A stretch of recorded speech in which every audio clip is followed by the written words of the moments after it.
Assalamualaikum Assalamualaikum Assalamualaikum warahmatullahi warahmatullahi wabarakatuh. wabarakatuh. wabarakatuh. Baik, sebelumnya yang terhormat Ibu Isna Nugraha, STMT, CSCA, CSSCP, selaku dosen pengampu mata kuliah simulasi komputer. Baik, pada kesempatan kali ini, kami dari kelompok 3 akan mempresentasikan terkait tugas besar simulasi komputer dengan judul Simulasi Diskrit Distribusi Ikan Kerapu, Kakap, dan Bawal pada CV Sepakat 3 Utama. Baik, sebelumnya kami akan memperkenalkan diri terlebih dahulu. Perkenalkan, nama saya Willy Saputra Simatupang dengan NPM 24032010007. Perkenalkan, nama saya Dimas Raditya Wijaya dengan NPM 2403201014. Perkenalkan, nama saya Foria Delza Babil dengan NPM 2403 2010 1020. Baik, yang pertama ada bab 1 pendahuluan. Latar belakang. Distribusi ikan laut merupakan aktivitas penting dalam menjaga kualitas produk dan mendukung kelancaran operasional perusahaan perikanan. Sebagai produk yang berdarussa atau perishable produk, ikan laut memerlukan proses distribusi yang cepat dan efisien agar kesegarannya tetap terjaga hingga sampai ke pelanggan. Pada CV Sepakat 3 Utama, tingginya aktivitas pengiriman ikan kakap, kerapu, dan bawal ke beberapa lokasi distribusi dalam waktu operasional yang terbatas menyebabkan terjadinya antrian distribusi dan bottleneck pada proses pengiriman. Kondisi tersebut berpotensi menimbulkan keterlambatan distribusi, peningkatan biaya operasional, serta penurunan kualitas pelayanan kepada pelanggan. Untuk menganalisis dan evaluasi permasalahan tersebut, digunakan metode simulasi discrete event simulation dengan bantuan software Flexim dan juga analogi yang mampu memodelkan serta memvisualisasikan sistem distribusi secara mendekati kondisi nyata. Next. Selanjutnya ialah rumusan masalah. Yang pertama, bagaimana membuat model simulasi sistem distribusi ikan kakap, kerapu, dan bawal pada CV Sepakat 3 Utama menggunakan metode Discrete Event Simulation atau DES dengan bantuan software Flexim dan Analogic. Yang kedua, bagaimana faktor-faktor yang menyebabkan terjadinya keterlambatan distribusi serta bottleneck pada proses pengiriman ikan kakap, kerapu, dan bawal di CV Sepakat 3 Utama. Yang ketiga, bagaimana pengaruh penerapan usulan perbaikan sistem distribusi terhadap peningkatan efisiensi proses distribusi ikan kakap, kerapu, dan bawal. Selanjutnya ada tujuan. Yang pertama, membuat model simulasi distribusi ikan laut menggunakan pendekatan Discrete Event Simulation melalui software Flexim dan Analogic. Yang kedua, mengetahui penyebab terjadinya keterlambatan distribusi serta mengidentifikasi titik bottleneck yang muncul selama proses distribusi berlangsung. Yang ketiga, menganalisis hasil penerapan skenario perbaikan sistem distribusi guna meningkatkan efektivitas dan efisiensi distribusi ikan laut. Next. Selanjutnya ada manfaat penelitian. Yang pertama, memberikan gambaran mengenai kondisi sistem distribusi ikan laut yang sedang berjalan pada CV Sepakat 3 Utama. Yang kedua, membantu perusahaan dalam menentukan alternatif perbaikan sistem distribusi berdasarkan hasil analisis simulasi. Yang ketiga, menambah referensi penelitian terkait penerapan Discrete Event Simulation dan software Flexim dan Analogic dalam bidang distribusi dan logistik. Selanjutnya ada batasan masalah. Yang pertama, penelitian hanya membahas proses distribusi ikan laut pada CV Sepakat 3 Utama. Yang kedua, simulasi sistem distribusi dilakukan menggunakan software Flexim dan juga Analogic dengan pendekatan Discrete Event Simulation. Yang ketiga, faktor di luar sistem distribusi seperti cuaca, kondisi lalu lintas, dan perubahan permintaan pelanggan tidak dibahas dalam penelitian ini. Next. Selanjutnya ada asumsi. Yang pertama, data distribusi yang digunakan dianggap telah mewakili kondisi distribusi ikan laut seperti kakap, kerapu, dan bawal yang sebenarnya. Yang kedua, seluruh aktivitas distribusi berlangsung sesuai prosedur operasional perusahaan. Yang ketiga, kendaraan distribusi dapat digunakan dengan kondisi normal selama simulasi berlangsung. Next. Baik, selanjutnya adalah tinjauan pustaka. Yang pertama adalah sistem. Sistem merupakan kumpulan komponen yang saling berhubungan dan bekerja sama untuk mencapai tujuan tertentu. Setiap sistem terdiri dari proses input, pengolahan, dan output yang saling mendukung dalam menjalankan suatu fungsi. Selanjutnya, simulasi. Simulasi adalah metode yang digunakan untuk meniru kondisi nyata dalam suatu model. Metode ini membantu pengguna memahami, menganalisis, dan mengevaluasi suatu sistem tanpa harus melakukan percobaan langsung pada kondisi sebenarnya. Selanjutnya adalah Discrete Event Simulation atau DES. DES merupakan metode simulasi yang menggambarkan sistem berdasarkan urutan kejadian atau event yang terjadi pada waktu tertentu. Metode ini digunakan untuk menganalisis kinerja sistem, mengidentifikasi bottleneck, dan mengevaluasi alternatif perbaikan. Selanjutnya adalah Activity Circle Diagram atau ACD. ACD digunakan untuk menggambarkan hubungan dan urutan aktivitas dalam suatu proses atau proyek. Diagram ini membantu memahami alur pekerjaan serta mengidentifikasi aktivitas yang berpengaruh terhadap penyelesaian proses. Selanjutnya, distribusi logistik. Distribusi logistik adalah proses penyaluran barang dari produsen ke konsumen secara efektif dan efisien. Kegiatan ini mencakup penyimpanan, pengangkutan, dan pengiriman barang agar mencapai tepat waktu dan sesuai kebutuhan. Selanjutnya adalah software Flexim. Flexim merupakan software simulasi berbasis 3 dimensi yang digunakan untuk memodelkan dan menganalisis suatu sistem. Software ini mampu menampilkan visualisasi proses secara interaktif sehingga memudahkan identifikasi permasalahan dan evaluasi sistem. Selanjutnya, ikan laut. Ikan laut merupakan komoditas perikanan yang memiliki nilai ekonomi tinggi dan banyak dikonsumsi masyarakat. Karena termasuk produk yang mudah rusak, ikan laut memerlukan penanganan dan distribusi yang tepat untuk menjaga kualitasnya. Adapun spesifikasi ikan laut, jadi mana kualitas ikan laut dipengaruhi oleh kesegaran, suhu penyimpanan, dan metode penanganan selama distribusi. Pengemasan dan fasilitas pendingin yang baik diperlukan untuk mempertahankan mutu produk. Selanjutnya, distribusi ikan laut. Distribusi ikan laut bertujuan menyalurkan produk dari pemasok kepada konsumen dalam kondisi segar dan layak konsumsi. Proses ini melibatkan kegiatan penyortiran, pengemasan, penyimpanan, dan pengangkutan. Adapun dampak distribusi ikan laut, distribusi yang baik dapat menjaga kualitas produk dan meningkatkan kepuasan pelanggan. Sebaliknya, keterlambatan pengiriman atau penanganan yang kurang tepat dapat menyebabkan penurunan mutu ikan dan kerugian perusahaan. Adapun verifikasi, verifikasi dilakukan untuk memastikan model simulasi telah dibuat sesuai rancangan dan dapat berjalan tanpa kesalahan. Tahap ini mencakup pemeriksaan logika model, alur proses, dan parameter yang digunakan. Selanjutnya, validasi. Validasi bertujuan memastikan model simulasi mampu merepresentasikan kondisi nyata secara akurat. Proses ini dilakukan dengan membandingkan hasil simulasi dengan data atau kondisi aktual di lapangan. Adapun pemodelan. Pemodelan merupakan proses penyederhanaan sistem nyata ke dalam bentuk model yang lebih mudah dianalisis. Tahap ini menjadi dasar dalam pembuatan simulasi untuk menggambarkan kondisi sistem secara representatif. Selanjutnya adalah software AnyLogic. AnyLogic merupakan software simulasi yang mendukung metode Discrete Visualization atau DES, Agent Based Simulation, dan sistem dynamic dalam suatu platform. Software ini digunakan untuk membayangkan sistem yang kompleks, melakukan eksperimen skenario, dan mendukung pengambilan keputusan secara lebih efektif. Selanjutnya, yang terakhir, penelitian terdahulu. Penelitian terdahulu menjadi acuan dalam penerapan simulasi discrete pada sistem distribusi dan logistik. Software Flexsim dan AnyLogic digunakan untuk menganalisis utilitasi, sumber daya, waktu tunggu, dan bottleneck. Hasil penelitian tersebut menjadi dasar penyusunan model simulasi distribusi ikan laut di CV Sepakat 3 Utama. Baik, selanjutnya di sini terdapat bab 3, yaitu metodologi penelitian. Yang pertama terdapat deskripsi perusahaan. CV Sepakat 3 Utama merupakan perusahaan yang bergerak di bidang distribusi dan penjualan hasil laut segar, seperti ikan bawal, kakap, dan kerapu. Perusahaan ini sendiri menjalankan berbagai aktivitas operasional, mulai dari pemilihan, penimbangan, pembersihan, penyimpanan, hingga pengiriman produk kepada pelanggan dan mitra usaha. Dalam menjalankan usahanya, perusahaan ini berfokus pada kualitas produk serta ketepatan waktu distribusi untuk menjaga kesegaran hasil laut yang didistribusikan. Lalu yang kedua terdapat lokasi dan waktu penelitian. Penelitian ini dilaksanakan pada tanggal 9 hingga 12 Mei tahun 2026 di CV Sepakat 3 Utama yang berlokasi di Jalan Indrapura, nomor 151, Perak Timur, Kecamatan Pabean Candian, Surabaya, Jawa Timur. Pengumpulan data dilakukan melalui observasi langsung terhadap proses distribusi ikan laut. Data yang diamati meliputi waktu distribusi ikan bawal, kakap, dan kerapu, serta alur proses dan aktivitas distribusi yang kemudian dianalisis menggunakan software Flexsim. Yang ketiga terdapat metode penelitian. Penelitian ini menggunakan metode kuantitatif yang berfokus pada pengukuran dan analisis data waktu distribusi hasil laut. Data yang diperoleh digunakan untuk membangun model simulasi menggunakan software Flexsim dan AnyLogic. Next. Selanjutnya terdapat identifikasi variabel, di mana pada penelitian ini terdapat dua variabel. Yang pertama yaitu variabel terikat. Variabel terikat dalam penelitian ini adalah kinerja sistem distribusi hasil laut yang diukur berdasarkan efektivitas dan efisiensi proses distribusi. Lalu yang kedua terdapat variabel bebas. Variabel bebas dalam penelitian ini meliputi waktu aktivitas distribusi ikan bawal, ikan kakap, dan ikan kerapu, waktu aktivitas universal, jumlah stasiun kerja, serta alur distribusi yang digunakan sebagai input dalam model simulasi. Lalu yang terakhir terdapat teknik pengumpulan data. Data dalam penelitian ini terdiri dari data primer dan data sekunder. Data primer diperoleh melalui observasi langsung di perusahaan, meliputi waktu aktivitas distribusi, aktivitas universal, aktivitas berkloter, serta jumlah stasiun kerja. Lalu data sekunder diperoleh dari jurnal, artikel ilmiah, dan buku yang berkaitan dengan simulasi distribusi, logistik, serta penggunaan software Flexsim dan AnyLogic. Selanjutnya di sini terdapat 4 hasil dan pembahasan. Yang pertama terdapat pengumpulan data. Berikut merupakan pengumpulan data hasil lama waktu pengantaran antar pelanggan berdasarkan hasil pengamatan yang dilakukan pada CV Sepakat 3 Utama, di mana aktivitasnya terdiri dari pemilihan, penimbangan, pembersihan, penyimpanan, pencatatan, pengambilan, pelabelan, pengemasan, pemuatan, pengiriman, penurunan, pemeriksaan, dan pencatatan final dari ketiga ikan yang ada, yaitu ikan kerapu, kakap, dan juga bawal. Untuk datanya bisa dilihat pada slide yang tertera. Next. Next. Selanjutnya, di sini terdapat pengolahan data menggunakan model simulasi dan model konseptual. Model simulasi merupakan representasi dari suatu proses atau sistem nyata yang digunakan untuk menirukan cara kerja operasional suatu sistem dengan bantuan komputer dan perangkat lunak simulasi. Simulasi dimanfaatkan sebagai alat analisis untuk memahami perilaku sistem, mengevaluasi kinerja, serta mendukung proses pengambilan keputusan tanpa harus melakukan percobaan langsung pada kondisi nyata. Next. Selanjutnya di sini terdapat model konseptual yang disusun, di mana proses pengolahan dan distribusi ikan dimulai dari kedatangan bahan baku hingga penyerahan ikan kepada pihak restoran melalui serangkaian aktivitas yang saling terhubung secara berurutan. Setiap tahapan seperti pemilihan, penimbangan, pencatatan, pembersihan, penyimpanan, pengemasan, pelabelan, pemuatan, pengiriman, hingga pemeriksaan penerimaan dipisahkan oleh elemen white yang merepresentasikan waktu tunggu dalam sistem. Selanjutnya di sini terdapat uji normalitas. Berdasarkan hasil uji normalitas menggunakan metode Shapiro-White, seluruh variabel penelitian memiliki nilai signifikansi atau nilai sig lebih besar dari 0,05, sehingga data waktu proses pada setiap aktivitas dinyatakan berdistribusi normal. Hasil tersebut menunjukkan bahwa seluruh tahapan pengolahan ikan kerapu, kakap, dan bawal, serta aktivitas distribusi itu telah memenuhi asumsi normalitas. Next. Di sini terdapat gambar dari model simulasi software Flexsim. Berdasarkan model simulasi diskrit yang dibangun menggunakan software Flexsim, di mana menggambarkan alur proses pengolahan dan distribusi ikan secara menyeluruh, mulai dari kedatangan bahan baku hingga produk diterima oleh pelanggan. Setiap jenis ikan, yaitu ikan kerapu, kakap, dan bawal, melewati tahapan pemilihan, penimbangan, pencatatan, pembersihan, penyimpanan, pengambilan, pengemasan, pelabelan, pemuatan, pengiriman, penurunan, pemeriksaan, dan pencatatan final sebelum keluar dari sistem sebagai produk yang telah diproses. Model simulasi ini memanfaatkan komponen utama berupa entity sebagai objek yang diproses, proses sebagai rangkaian aktivitas operasional, resource sebagai sumber daya yang mendukung jalannya proses, serta storage sebagai fasilitas penyimpanan untuk menjaga kualitas ikan sebelum didistribusikan. Next.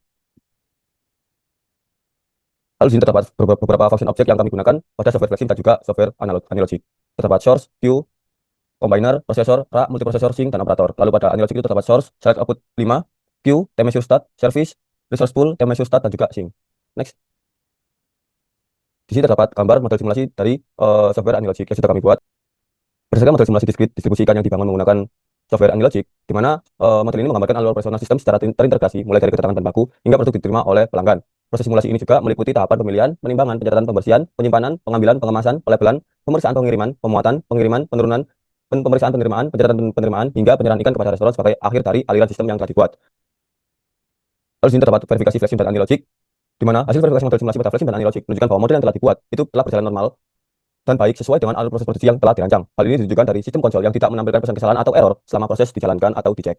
Baik, selanjutnya ada hasil dan pembahasan terkait validasi vaksin dan analogic. Jadi hasil validasi model simulasi pada vaksin dan analogic menunjukkan bahwa model yang dibangun itu telah sesuai dengan karakteristik data aktual. Hal ini ditunjukkan dengan terpilihnya distribusi Johnson SB pada vaksin dan distribusi binomial pada analogic sebagai distribusi yang paling sesuai berdasarkan hasil pengujian. Next. Selanjutnya ada output simulasi software vaksin berdasarkan hasil work in process atau WIP. Sebagian besar aktivitas memiliki nilai WIP yang sangat rendah sehingga menunjukkan bahwa aliran proses distribusi ikan berjalan dengan lancar dan minim penumpukan produk. Nilai WIP tertinggi terdapat pada proses pengiriman, diikuti oleh pemuatan dan tahap selesai yang mengindikasikan adanya akumulasi produk pada aktivitas distribusi dan akhir sistem.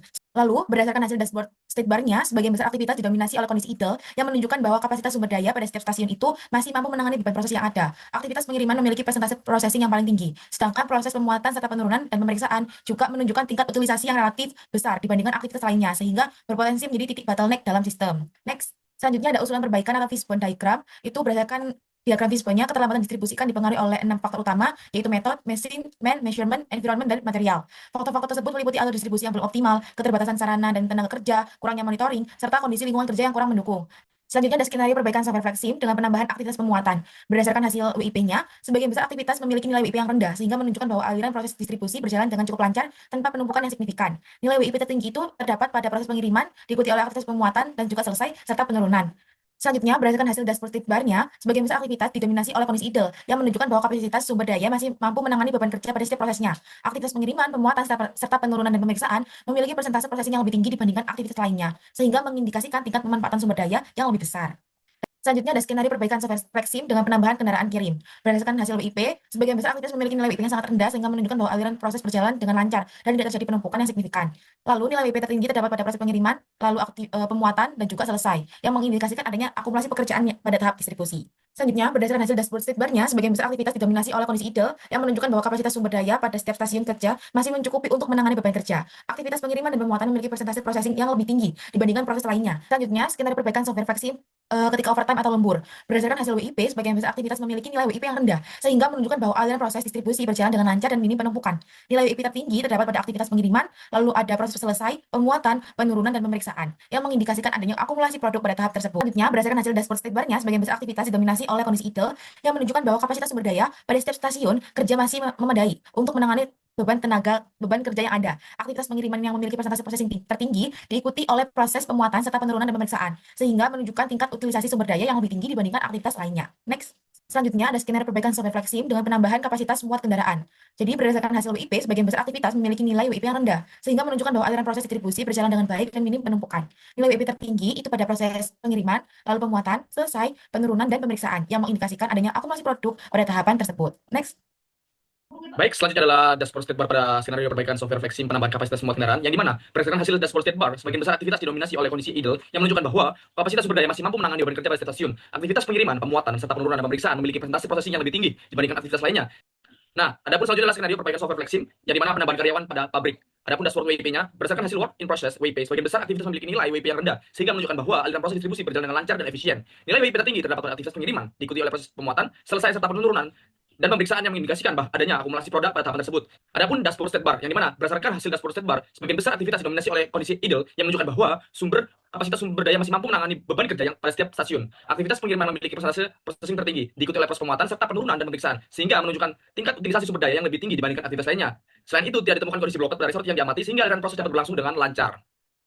Selanjutnya terdapat skenario perbaikan, gabungan skenario pada software analogic dengan tingkat utilization pada karyawan 1, 2, dan 3. Berdasarkan hasil simulasi, tingkat utilisasi tenaga kerja pada setiap proses sangat tinggi, yaitu sekisar antara 98% hingga 99%, sehingga menunjukkan bahwa sumber daya manusia dimanfaatkan secara optimal. Aliran entitas pada setiap tahapan proses juga berjalan seimbang tanpa adanya penumpukan atau bottleneck yang signifikan. Tingginya utilisasi tersebut mengindikasikan bahwa kapasitas tenaga kerja hampir mencapai batas maksimum dan memiliki waktu menganggur yang sangat kecil. Meskipun proses distribusi berjalan lancar, peningkatan volume pekerjaan berpotensi menimbulkan antrean dan keterlambatan pada stasiun kerja. Oleh karena itu perlu dilakukan pemantauan beban kerja setelah pertimbangan penambahan atau redistribusi tenaga kerja. Adapun selanjutnya tingkat utilization karyawan 4, 5, 6, dan 7. Berdasarkan hasil simulasi proses distribusi ikan, karyawan 4 memiliki tingkat utilisasi sebesar 92% dengan idle time 8%, sedangkan karyawan 5, 6, dan 7 masing-masing memiliki utilisasi sebesar 13%, 7%, dan 0%. Perbedaan tersebut menunjukkan bahwa beban kerja lebih banyak terpusat pada karyawan 4, sementara karyawan lainnya masih memiliki kapasitas yang belum dimanfaatkan secara optimal. Meskipun aktivitas pada setiap tahapan proses berjalan seimbang dan tidak menunjukkan adanya bottleneck yang signifikan, distribusi beban kerja antar tenaga kerja masih belum rata. Kondisi ini menunjukkan bahwa alokasi sumber daya masih belum rata dan menunjukkan alokasi sumber daya dapat dioptimalkan melalui retribusi tugas atau penerapan line balancing. Nah, adapun skenario perbaikan yang dimana terdapat distribusi waktu total. Berdasarkan hasil distribusi waktu total dalam sistem diperoleh rata-rata waktu penyelesaian produk sebesar 28,287,23 detik dengan rentang waktu antara 13,145 detik hingga 44.353,9 detik. Setiap interval yang berisi hanya memiliki satu produk dengan probabilitas 20%, sedangkan interval lainnya tidak memiliki produk hingga menunjukkan penyebaran data yang tidak merata. Kondisi tersebut mengindikasikan bahwa waktu penyelesaian produk masih memiliki variasi yang cukup tinggi antar aliran distribusi. Meskipun tidak terdapat interval yang mendominasi, perbedaan durasi proses menunjukkan adanya ketidakkonsistenan waktu penyelesaian dalam sistem. Oleh karena itu diperlukan evaluasi pada proses distribusi. Selanjutnya ada terdapat grafik utilisasi rata-rata setiap proses produksi, yang dimana berdasarkan grafik utilisasi sumber daya, sebagian besar aktivitas memiliki tingkat pemanfaatan tenaga kerja yang rendah hingga sedang, sehingga menunjukkan bahwa kapasitas sumber daya masih cukup memadai. Utilisasi tertinggi terdapat pada proses pemuatan, yaitu sebesar 69% pada kerapu, 60% pada kakap, dan 65% pada bawal, sehingga menjadi aktivitas yang paling sibuk dalam sistem distribusi. Sementara itu, proses pengemasan dan pengiriman memiliki tingkat utilisasi yang lebih rendah, sedangkan aktivitas pencatatan, pelabelan, dan pemeriksaan menunjukkan utilisasi yang sangat kecil. Secara keseluruhan, kondisi ini menunjukkan bahwa sebagian besar sistem kerja masih memiliki kapasitas yang belum dimanfaatkan secara optimal. Adapun skenario cek yang telah dilakukan, yang dimana yang tadi adalah menambah jumlah aktivitas atau setting kerja pemuatan ikan, yang kedua menambah jumlah kendaraan pengiriman, ketiga penambahan jam kerja karyawan atau overtime atau lembur, yang keempat menambah kapasitas muat dari kendaraan pengiriman, dan lima menambah transporter atau pekerja pada sistem, dan yang terakhir adalah menggabungkan seluruh skenario perbaikan atau menggabungkan seluruhnya pada software analogy. Adapun analisis pembahasan, jadi berdasarkan hasil penelitian, penerapan metode descriptive simulation (DES) pada sistem distribusi ikan CV disepakati tiga utama, mampu menggambarkan kondisi operasional secara rinci mulai dari penerimaan bahan baku hingga produk diterima pelanggan. Model simulasi yang dibangun berdasarkan data observasi dan waktu proses aktual telah melalui tahap verifikasi dan validasi sehingga dapat digunakan untuk menganalisis performa sistem distribusi. Hasil simulasi menunjukkan bahwa setiap aktivitas memiliki karakteristik waktu proses, kebutuhan sumber daya, dan beban kerja yang berbeda sehingga memengaruhi kelancaran aliran distribusi serta potensi terjadinya bottleneck. Jadi penggunaan perangkat lunak fleksi memberikan informasi mengenai WIP, produktivitas jam kerja, dan kondisi penumpukan proses selama distribusi berlangsung. Sementara itu, analogi digunakan untuk menganalisis tingkat utilisasi sumber daya, idle time, distribusi waktu proses, serta rata-rata waktu total produk berada di dalam sistem. Jadi kedua kombinasi perangkat lunak ini tersebut memungkinkan identifikasi permasalahan secara lebih komprehensif. Adapun analisis output pada software Flexim, yang dimana berdasarkan hasil WIP, aktivitas pengiriman memiliki nilai tertinggi sebesar 2,51, diikuti aktivitas selesai sebesar 0,76, dan rambutan sebesar 0,56, sehingga menunjukkan bahwa akumulasi produk paling banyak terjadi pada tahap distribusi. Sementara itu, sebagian besar aktivitas seperti pemilihan, penimbangan, penyimpanan, pengambilan, pelabelan, dan pencatatan memiliki nilai WIP yang sangat rendah, bahkan mencapai 0,00, sehingga menunjukkan bahwa aliran proses pada tahap tersebut berjalan dengan lancar tanpa penumpukan yang berarti. Jadi kondisi ini mengindikasikan bahwa proses pengiriman menjadi titik yang paling berpotensi mengalami bottleneck karena kapasitas pelayanan belum sepenuhnya mampu mengimbangi jumlah produk yang diproses, sehingga dapat meningkatkan waktu tunggu dan menyebabkan keterlambatan distribusi. Jadi hasil tersebut didukung oleh dashboard bar yang menunjukkan bahwa sebagian besar resolusi didominasi kondisi ideal, sedangkan proses pengiriman memiliki tingkat processing tertinggi sebesar 96,05%, diikuti proses pemuatan sebesar 33,01, serta penurunan dan pemeriksaan yang juga memiliki tingkat pemanfaatan resolusi relatif tinggi. Dan yang terakhir adalah analisis output pada software Analogic. Berdasarkan hasil simulasi menggunakan Analogic, tingkat utilisasi tenaga kerja pada sistem distribusikan di CV sepakati utama menunjukkan adanya perbedaan beban kerja antar operator. Karyawan 1 memiliki tingkat utilisasi sebesar 99%, sedangkan karyawan 2 dan 3 masing-masing sebesar 98%, yang menunjukkan bahwa ketika karyawan tersebut bekerja hampir secara penuh selama proses simulasi. Sementara itu, karyawan 4 memiliki utilisasi sebesar 92% dengan idle time 8%, sedangkan karyawan 5, 6, dan 7 hanya memiliki tingkat utilisasi masing-masing sebesar 13%, 7%, dan 0%, sehingga sebagian besar waktu operasionalnya masih berada dalam kondisi ideal. Jadi kondisi tersebut menunjukkan bahwa beban kerja belum terdistribusi secara merata, di mana sebagian operator bekerja sangat intensif, sementara operator lainnya masih memiliki kapasitas yang belum dimanfaatkan secara optimal. Selain itu, hasil distribusi waktu total dalam sistem menunjukkan bahwa waktu penyelesaian produk berada pada rentang 13.145 sampai 44,353,9 detik dengan rata-rata 28.287,23 detik yang mengindikasikan adanya variasi waktu proses antar produk. Baik, selanjutnya adalah bab 5, kesimpulan dan saran. Kesimpulan. Yang pertama, berdasarkan hasil penelitian, model simulasi distribusi ikan laut menggunakan Flexim dan Analogic berhasil dibangun serta telah lolos verifikasi dan validasi sehingga mampu merepresentasikan kondisi operasional perusahaan. Model ini menghasilkan informasi seperti WIP, utilisasi sumber daya, idle time, dan waktu proses yang bermanfaat untuk evaluasi kinerja sistem. Dengan demikian, model simulasi dapat digunakan sebagai dasar peningkatan aktivitas dan efisiensi distribusi ikan di CV sepakat tiga utama. Yang kedua, berdasarkan hasil simulasi menggunakan Flexim dan Analogic, keterlambatan distribusi disebabkan oleh ketidakseimbangan pemanfaatan sumber daya dan penumpukan produk pada beberapa tahapan proses.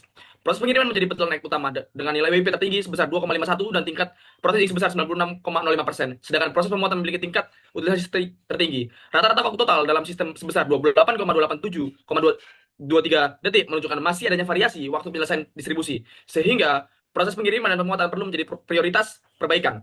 Yang ketiga, berdasarkan hasil analisis skenario perbaikan, peningkatan efektivitas dan efisiensi sistem distribusi ikan laut dapat dilakukan melalui penambahan stasiun pemuatan, kendaraan pengiriman, kapasitas kendaraan, jam operasional, serta tenaga kerja.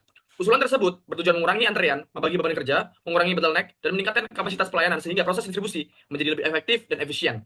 Dan yang terakhir, saran. Yang pertama, satu, sebaiknya pada penelitian selanjutnya, model simulasi distribusi ikan laut dikembangkan menggunakan data real time seperti IoT atau sistem pelacakan digital, serta mempertimbangkan faktor cuaca, kondisi lalu lintas, dan fluktuasi permintaan agar hasil simulasi lebih akurat. Yang kedua, sebaiknya pada penelitian selanjutnya diterapkan metode optimasi seperti genetic algoritma GA atau particle swarm optimization PSO untuk menentukan skenario distribusi yang paling efisien berdasarkan kapasitas kendaraan, tenaga kerja, dan jam operasional. Dan yang terakhir, ketiga, sebaiknya pada penelitian selanjutnya model simulasi dikembangkan dengan pendekatan hybrid seperti menggabungkan discrete event simulation dash dan agent-based simulation ABS, serta memperluas analisis pada pengelolaan persediaan, penjatuhan distribusi, dan kapasitas gudang agar diperoleh rekomendasi yang lebih komprehensif. Baik, mungkin sekian pemaparan presentasi dari kami, kelompok 3. Mohon maaf bila ada salah kata. Kami akhiri. Wassalamualaikum Wassalamualaikum warahmatullahi warahmatullahi wabarakatuh. wabarakatuh. Terima kasih.